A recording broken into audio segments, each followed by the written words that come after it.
Buying a home is emotional. Selling one, that sure is too. Welcome to Houses Headspace, hosted by Brenda and Jen, a mother-daughter duo bringing you the real story behind real estate.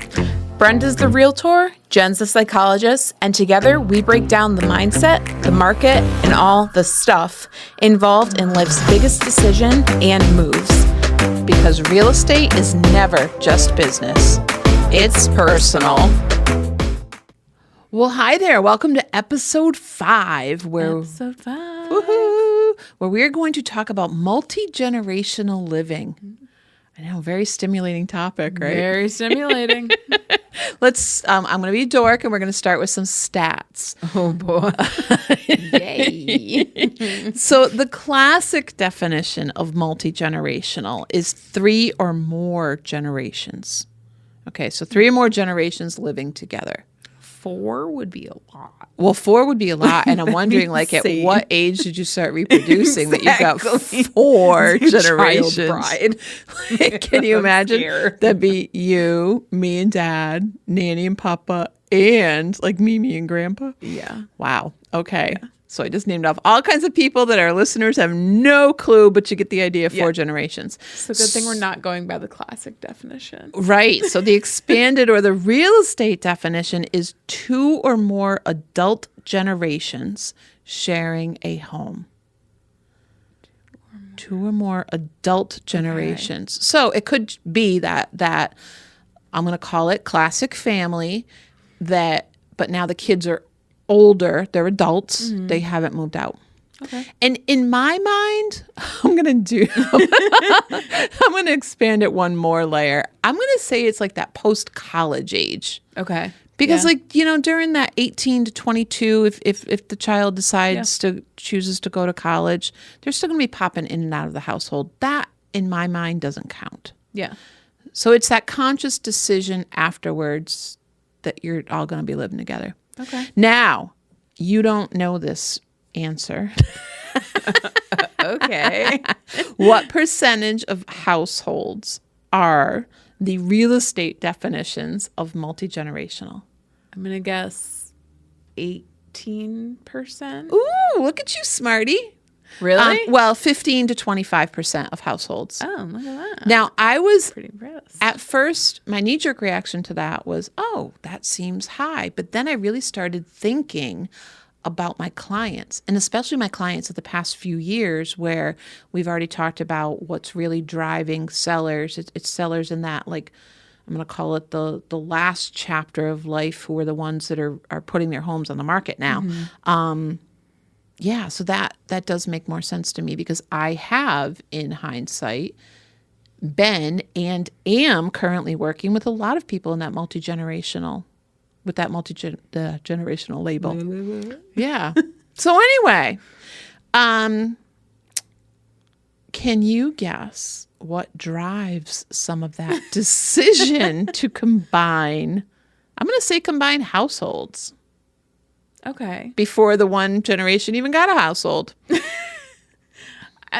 Maybe like, I don't know. The first thing that pops to mind is illness, which is awful, but maybe that's illness. a huge one. Yeah. Yeah. Maybe, I don't know. Increase income. Yeah. So finances. Yeah. So just finances are a huge one too. Yeah. So, and I'm thinking of some examples from my work life, and I'm thinking of one recently who, the older you get, it gets harder to maintain a house. Mm-hmm. Like if you properly maintain a house, there's a lot involved inside and outside. It's not just, oh, let's paint the room a nice color. Like you need to maintain things, and that gets hard. And when, like, I'm going to think of my parent, as my parents get older, they have a house. It's their house to take care of, but also I have my own house to take care of. Mm-hmm. Right. So if you can get rid of one of those houses. I see it with aging. I also see it if the generation with the younger children gets a divorce. Mm-hmm. Then sometimes that grandparent generation will will combine households with them That makes so that sense. there's the financial support, but there's also that Like that emotional physical support and emotional support. Yeah. Exactly. Yeah. It was bright of you to think of the emotional side of things first. Yeah. But so when you have multi-generations living together, talk to me, oh, clinical psychologist one. Here we go. Here we go. So obviously there's probably a lot of, let's just say it, blessings and curses associated with it. One of the things I wondered is if you have younger children in that scenario, are there any findings about the impact of living with multiple generations on that child's development or IQ or academic performance? Yeah. On and on. Yeah. on. I mean, don't cite me on any articles right now, but I know that with multi-generational, it's a hard word to say, It is. living, that children's IQ is actually higher. And specifically from that age of 0 to 7, if they're living with their grandparents in particular. Hear that, young families? Call Grammy and Grampy. And if you think about it, it's because they're living with more people, so they have more stimulation around them. And more stimulation, the younger you are, the more that your brain is developing. And in that 0 to 7 period is when there's the most rapid brain growth. So when you say stimulation, though, is it just that the household is moving in even more directions because more people live in it, or? It's kind of everything. It's the movement around them. It's the words that are just being said back and forth, not even necessarily to them. They're just overhearing conversations. It's, I don't know, like picking up groceries and having to put them away. So it's kind of just the everyday stimulation that's going on around them. That makes sense, as long as everybody in the house isn't doing baby talk to them. Right, exactly. Yes. Yes. So specifically, but when you say the baby talk, specifically, there's IQ, and a lot of people think of IQ as just one number, but it breaks down into a lot of different pieces. And I'm not going to go into all of the different pieces. I've already tested this week. I've already tested enough people this week. But there's verbal intelligence. And so your verbal intelligence is your ability to take in verbal information and then to process it and then to do something with it verbally. And so they're hearing more words from more people when they're living with more people. And they're hearing it from different generations, and different generations use different words in different ways. That's true. So they're taking this all in, and they're able to process it and see, oh, okay, this word means this. I can use it in this context. I'm going to now go into school and I can use it in the same sort of way. So their verbal intelligence is going to be higher. Interesting. Yeah, that makes sense. That makes a lot of sense. Yeah. I'm glad. I'm glad, because I did a lot of testing this week that involved verbal intelligence. There we go. What else should be considered from a psychological perspective when it comes to multiple generations moving in together? I think just the cultures, and not necessarily speaking of races and anything like that, but I think the cultures of how one generation was raised versus another generation, or how one generation thinks versus another generation, and how they should parent or whatever it may be, and how that can clash sometimes, or how it can work together also. So, and I think we say this on every episode, communication would be key. Because, and I know even generations that don't live together, the whole, are you going to let them do that? Like that's a huge thing. So I can imagine that if you're living together, that can get exasperated. Yeah.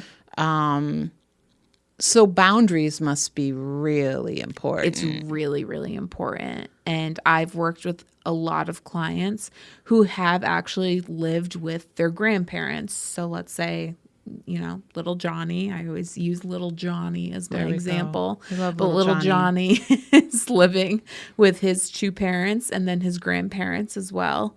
And his grandparents are saying, well, are you really going to let him do that to his parents? And his parents are like the gentle parenting type that's out there right now. And they're like, yes, we are going to let him do that. So they really have to set that hard boundary and stay true to how they want to do things. Yes, absolutely. Right. But there's also an opportunity for them to maybe open their minds a little bit and learn from the other generations. Yeah, absolutely. Right. But then it gets really tough when the parents have to go off to work and little Johnny has to stay with grandma and grandpa. And then those boundaries kind of fade away. Yeah, and the kids could become a little conflicted or confused, or they take advantage of things sometimes. A little manipulative. So it's talking to the kids too and having communication with the kids as well. And communicating like, hey, we are mom and dad. We think this. And grandma may think this. This is how we're going to work it out. Yeah. Okay. Yeah. Interesting.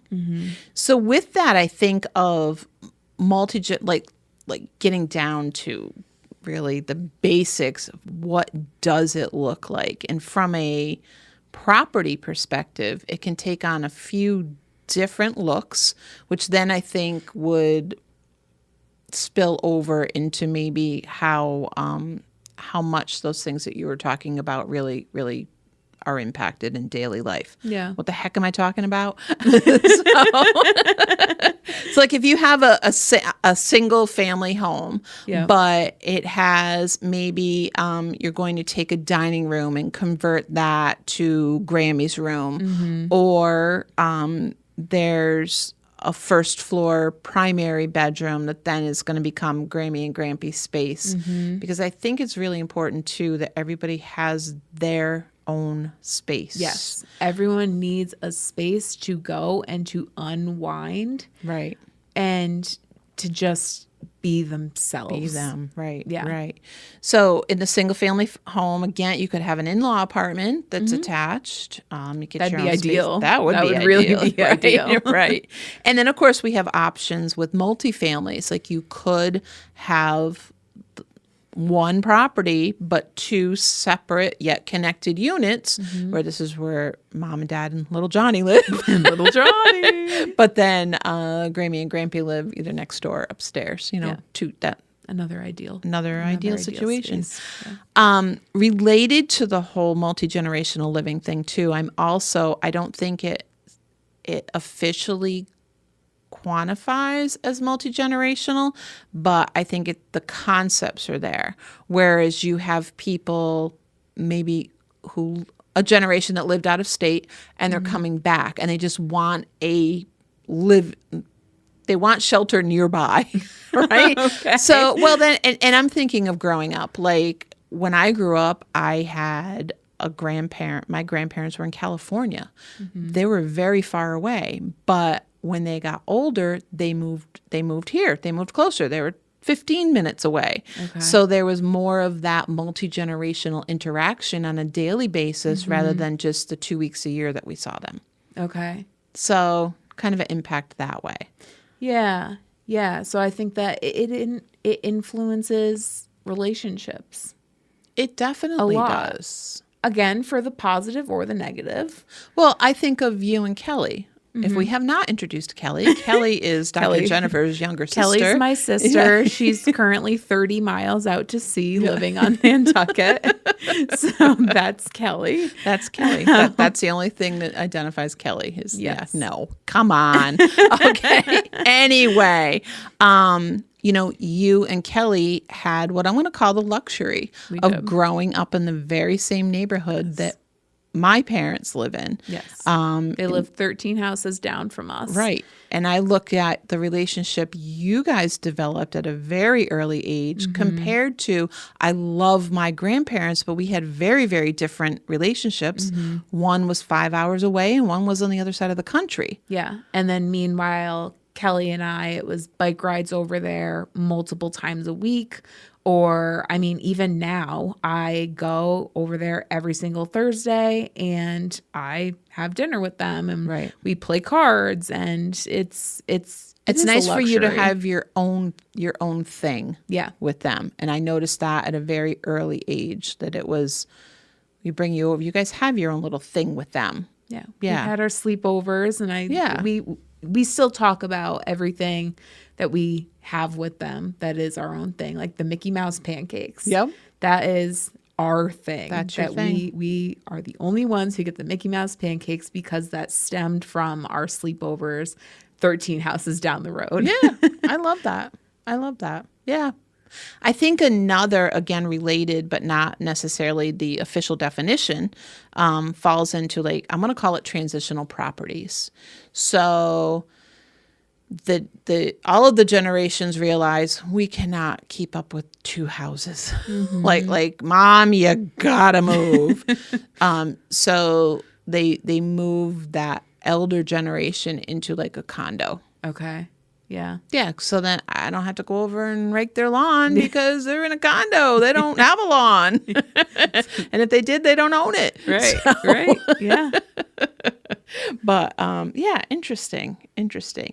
On a related note with all of it, I recently read a book. Oh gosh. Look at you. Look at me finishing reading a book. It was a little one. She's not very good at finishing books. She'll say, "Oh my God, I got this new book. Look at it." And then she reads 2 pages, and I'll then look over and watch her on her phone. Well, but it's called The Art of Swedish Death Cleaning. It sounds horrendous, God. right? But it's written by Margarita Magnuson. I'm sorry, Margarita, if I butchered your name. But anyway, when you read it, it's like you're sitting there with this elderly woman just sharing tea and hearing her stories. And the bottom line of the book is to minimize the stuff you have so that you don't burden that next generation with it. And I've seen this a lot, but I also think that this multi-generational living topic, it's interesting. Like, let's start with we're just going to move that elder generation to a condo. You naturally have to thin down. If you're living, you're moving from a 2,000 plus square foot house to an 1,100 square foot condo. Or then if you're moving in with me, like, you're not bringing all that stuff over here. My Christmas decorations are filling up. Oh, yeah, we have plenty of those. Yeah. Plenty of those. But anyway, so I think that's interesting. So anyway, shout out to Margarita for the art of Swedish death cleaning. And please don't burden Kelly and I with all of your stuff. Well, see, but that's the thing. And we got to start it now. And shout out to anyone with the house that you're filling up with too much stuff. Get rid of the stuff. I think we did speak about that. We did, already. the Polly Pockets. We did. Yeah. We did. Yeah. They're still alive and well in the basement. Yes. Anyway, any other thoughts on multi-generational living? I think that there's so many layers to it, and it can just be for the good, bad, or the ugly. And hopefully it's for the good. Yeah. And I think, when it comes to kids, raise those kids nice and smart. And but obviously there's other ways to do it. And and there's a lot of benefits to it. Yeah, and absolutely. As with anything, communication is key so that you respect everybody's individuality. Yes. And space. Right? Give the space. I love it. Share the space and give the space as well. I like that. Share it and give it. Yeah. Well, as has become our tradition, it's time for this or that. Okay. Okay. Ready? Ready.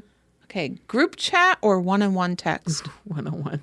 And I do love a group chat. Oh, I know you do. Because you're the one contributing to it all the time. Well, I know, and that's annoying. It is. Okay. Do you judge a house on the front door or the kitchen? The kitchen. Yeah, I agree. Yeah. The kitchen. The front door. I know, isn't What? it? That's kind of silly. Although, what did I say in our walk today? I don't know. She wasn't listening. I wasn't listening. I observed a very tidy front door because I do think that it makes a statement about the house behind it. I do know exactly what house you're talking Yeah, about. so I think I'm Yeah. going to change my answer to the front door. Okay. Okay. Ice cream cone or cup? Cup. Cone. Cup because I get topping on it. And I'm afraid of it. That's right. It can't Yeah. like spill over. Yeah. I think this is the first time we did the opposite for each of them. Yeah. Interesting. Look at us evolving. We're not the same. Okay. Well, episode 5. Episode 5. That is a wrap. It is a wrap. Bye, Dr. Jen. Bye, Agent Brenda.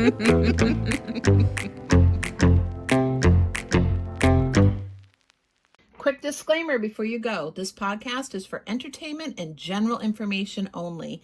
Even though Brenda is a licensed real estate agent and Jennifer is a licensed psychologist, this is not personalized real estate, financial, legal, or mental health advice. Basically, please don't make life-altering decisions solely because of something we said while hanging out behind microphones. If you need professional support, whether that's for buying or selling a home or taking care of your mental health, please connect with a qualified expert in your area. And if you're struggling emotionally, please know that reaching out for help is a strength, not a weakness. Thank you for hanging out with us, and we'll catch you in the next episode.